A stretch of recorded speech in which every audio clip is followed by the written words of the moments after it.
Alright everyone, welcome to today's video. I want to have a little bit of a chat about Flesh and Blood and why it matters as a trading card game.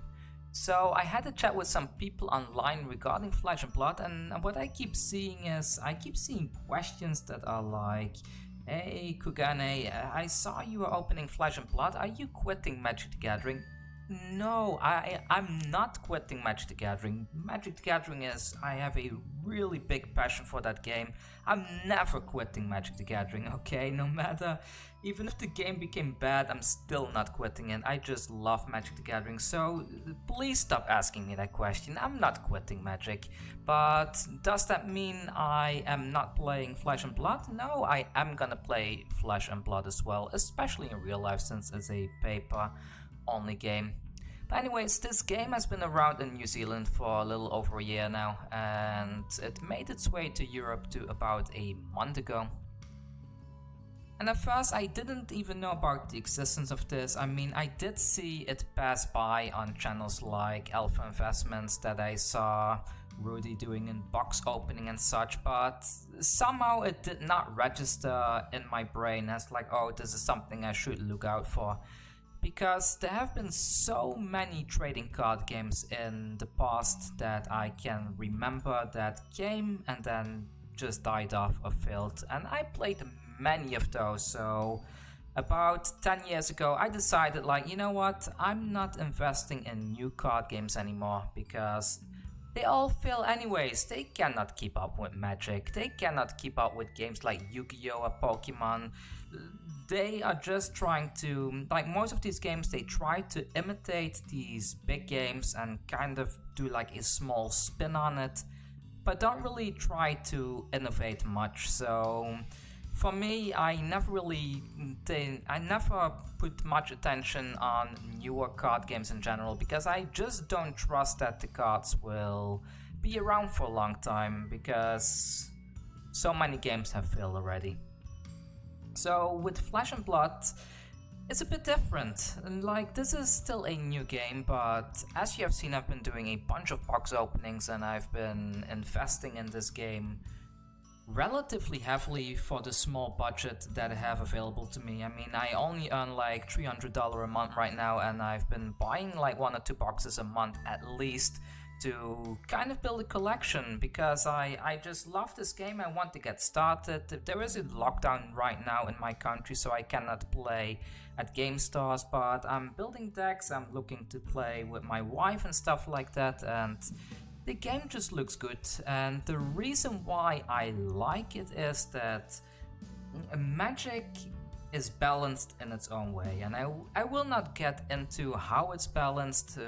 We all know you have the land system. Sometimes you draw too much land, sometimes you draw too little land, sometimes you draw into your key combo pieces, sometimes you do not. There are a lot of non-games, and while in Magic that kind of balances the game in a way, because it creates an even playing field for both players, because everyone can have bad luck at times. I do feel that sometimes you run into kind of non-games, and with Flesh and Blood that's a little bit different. So as you can see on the screen, there are 3 cards on the screen. They all have the same name, but they are all different cards. Even though they have the same artwork, the same name, they are different cards. And how are they different? You can see a line at the top is red, another card that's yellow, another card is blue, and then there is a circle at the upper left corner with in the red card there's like 1 red dot in it, in the yellow one 2 red dots, and in the blue one 3 red dots.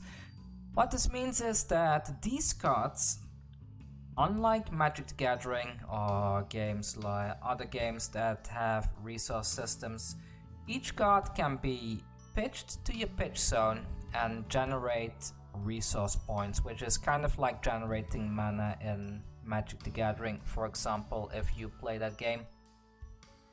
So the blue one can generate 3 resources, the yellow one can generate 2, the red one can generate 1, and then there is one other thing that is different between all these cards, is the attack. Like, these are attack action cards, so you can see like the little sword or kunai or whatever you want to call it at the lower left corner of the card.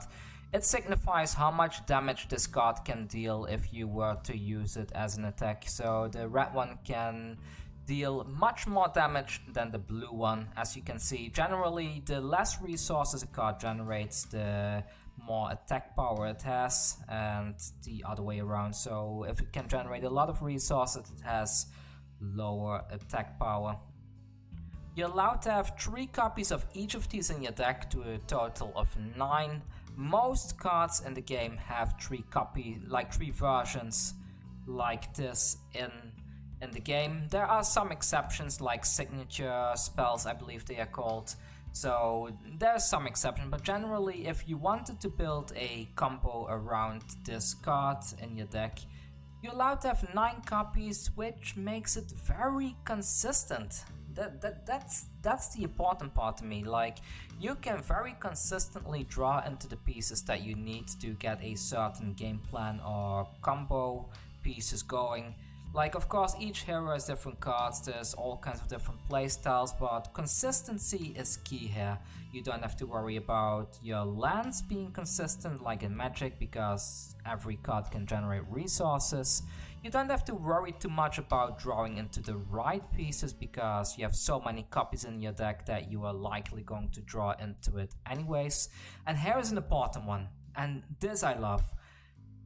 Each of these cards can be used to block damage from your opponent, right? Like, if your opponent goes first, you see the little shield icon at the lower right corner. It has a number next to it. So let's say your opponent uses an attack and it deals 3 damage, and you defend with this card, with the shield. You don't need to pay any resources to defend with it. You can just put it in front of it, and then it will block that amount of damage. So you can use your cards both offensively or defensively, and then at the end of the turn, each player draws up to hand size again.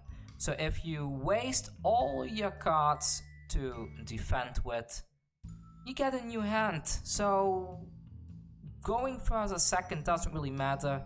On top of that, if your opponent goes first and they are attacking in, you are constantly interacting. They attack in, you put something in front of it to defend. They do a reaction, you can do a reaction, on and on and on like that. So there is constant interaction, and that's something that personally I sometimes miss in current trading card games that have been around for a long time. Because in Magic the Gathering there are a lot of non-games like that. If you have a deck that starts winning around turn 4 or 5 or needs a few turns to get started up, then you might lose to a deck that wins on turn 3. And then you just lose, you did not get to show off your skill, you did not get to make any decisions, you just lose to the opponent winning early. Very similar thing happens in Yu-Gi-Oh! That if you go second or you go first and you play something and your opponent constantly, it's a bit of a back and forth thing in Yu-Gi-Oh! I have to say. Like, they use hand traps to negate whatever you are doing. I don't know, like, negating stuff, it's a form of interaction, similar like in Magic when you counter something. But psychologically it doesn't feel right, you know? Like, if you attack in Flesh and Blood and somebody defends that, at least you feel like you've tried to attack. But if your opponent just tells you like, no, you cannot attack, you cannot cast, you cannot play that card, it doesn't feel the same. To me, at least, being able to play what I want to play and then my opponent reacting to what I play, it feels better. I don't know why, it just does. It doesn't mean that I feel counters and negating stuff is unfair, but it just does. And in this game, it's constantly that back and forth. Like, you need to play a bit of mind games, act like you may have some big attack action coming in, and then, you know, like, play those mind games, and then you play something weak, you play something else weak, and your opponent might not use their cards to defend against that. And then suddenly you play a big thing, and then they either may not have cards to defend against it, or they didn't defend at all, and then now suddenly they got a bunch of very minute damage coming in one by one. So there is decision making, like what do I spend my resources on? Like, do I defend against a small attack? Do I wait for a bigger attack? Do I save up my cards so that I can do one big attack turn during my turn once they are done playing their cards? Do I react to this? Do I not react to this? There is constant decision making going on between you and your opponent, and you're constantly communicating that towards them. And I really like that. I like the interaction between you and your opponent. I like that every card can generate resources. I keep saying it. It just makes the game feel very consistent and self-balancing. So in the beginning, as you can see, is you will generally be pitching your high resource generating cards into your pitch zone to be playing your low resource, like to play your low resource cards because they have higher attack power. So if you keep on playing back and forth like that, eventually your deck will get thinner and thinner and thinner until at some point you reach a point that you only have blue and yellow cards left in your deck, of which the attacks are significantly weakened, and that kind of imitates like a real fight, that you start out strong, full of energy, you really get in there, and then as the fight goes on, you get more and more tired and your attacks get weaker, stuff like that, and then eventually your opponent might find a hole in your defense and go in, like in martial arts or real fights and stuff like that. I like that. It doesn't really it makes sense in Magic the Gathering that you start slow and it gets bigger and bigger. It makes sense because it feels more like you are fighting a war, like you first send in your frontline units and then your big units come down and stuff like that. It makes sense in Magic that you start small and get bigger and bigger. In this game you start big and you get smaller and smaller, and that's a very fun difference.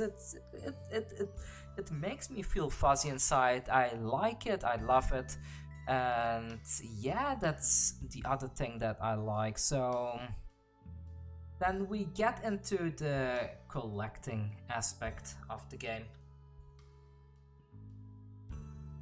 As far as collecting in Flesh and Blood goes, what I've been seeing for the past month is that there is a very healthy supply and demand going on. Like, some cards are going up to crazy prices because they are very rare. There is some very clear lottery card system, like you saw in the video the other day. I managed to pull that fabled card, the Arknight Shard, and that thing is worth roughly $1,000. So it feels nice that when you buy a draft box of cards, that after you open a certain amount of packs, that you might pull a legendary, you might pull a fabled card that has a significant amount of secondary market value. And the way that they Legend Story Studios distributes the rarity of cards is that a legendary card will really feel legendary. It's extremely rare. There's only one in every 4 booster boxes, I believe. A Fable is only one in every 40 booster boxes, what I've read online, maybe less, I don't know. But if you get one of those, it feels amazing because you open your pack, you get a very rare card. It has a lot of secondary market value, which makes them collectible in my opinion. They have good card stock, they have very nice art. Some of the famous artists like Steve Argyle that make artwork for Magic the Gathering, they also make artwork for Flesh and Blood. So the game has magnificent artwork, collectability, there is a very solid rarity system, and I like that it creates a healthy secondary market economy.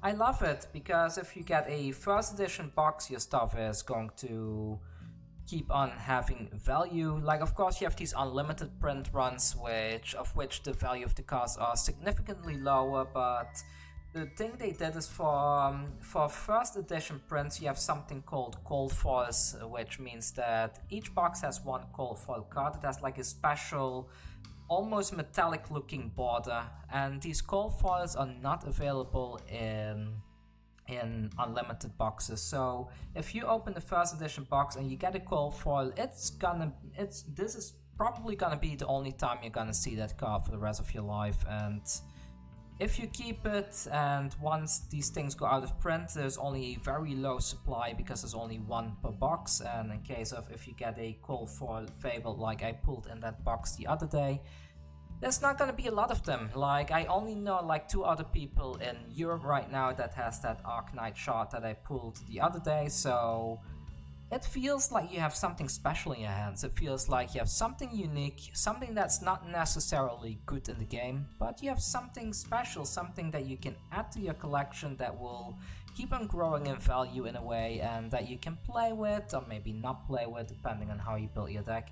So I feel collectability of cards is perfect, and I like the fact that there's only one set coming out every 6 months or so, so you're looking at 2 sets per year, which means that at the current price I'm buying them at roughly €100 per box at my local game store, or €99 I have to say.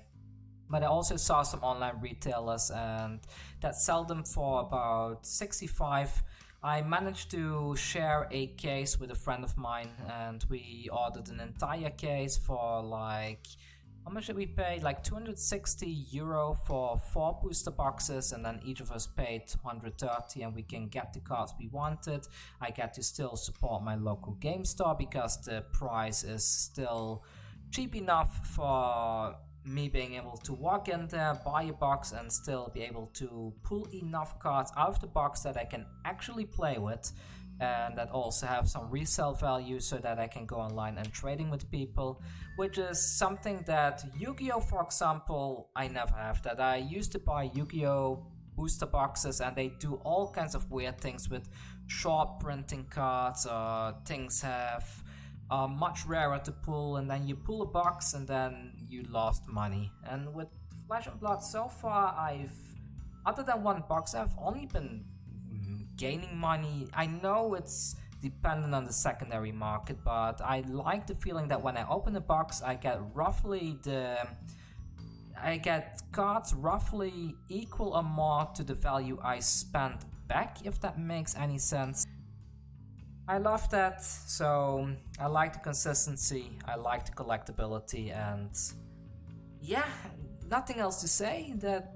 That's pretty much all for me. That's the main reasons why I'm doing this game now. That's the main reason why I want to stay in this game.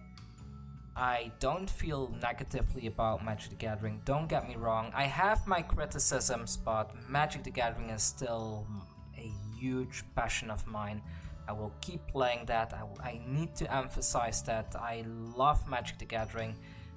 I just can't justify buying the paper product right now with my current income stream. So yeah, it's what it is. Anyways, that's all from me for today. If you're playing it as well, please let me know down below. I would love to hear your thoughts, what you like or dislike about these games. And if you want to trade with me, I'm willing to trade Magic, I'm willing to trade Flesh and Blood, I'm even willing to trade Yu-Gi-Oh if need be, so feel free to comment down below and we can work something out. Also, if you want me to do some hero guides where I go through certain combo pieces or combos that each hero can do, feel free to let me know. I can make those videos. I might have to stumble through it a bit, but it's no issue at all. I can make those, so let me know what you want to see and or want to hear about, and I will make those videos. And I have a couple of very fun Magic the Gathering related videos coming to the channel soon as well. I got more box openings of Flesh and Blood, and I'm trying to see if I can fit in a Magic the Gathering box here and there. Then keep an eye out for that. Make sure to subscribe if you want to help out. One way to help me out is if I can buy boxes for you, open them on camera or stream, and then send you the contents, That way I can record a video to put on the channel to share with everyone, and you can still have all your cards. So that is an option, so feel free to let me know if you want to do something like that. I know I haven't been doing it much, I've been mostly doing it for Neptunia fan up until now, but that's open for everybody. And if you live somewhere far away where the shipping cost would get too high, I can even do something that I just sent you all the in case of Magic, that I sent you all the rare cards and the foils and mythics, and in case of Flesh and Blood, same thing, that I sent you the rares, the majestic, supers, stuff like that. So then you don't need to worry too much about your common bulk if you don't need it, and you don't need to pay shipping costs for that either. So that's the thing. Anyways, thank you all, see you all soon, and I hope this video was useful to you. Yeah, that's all. Take care.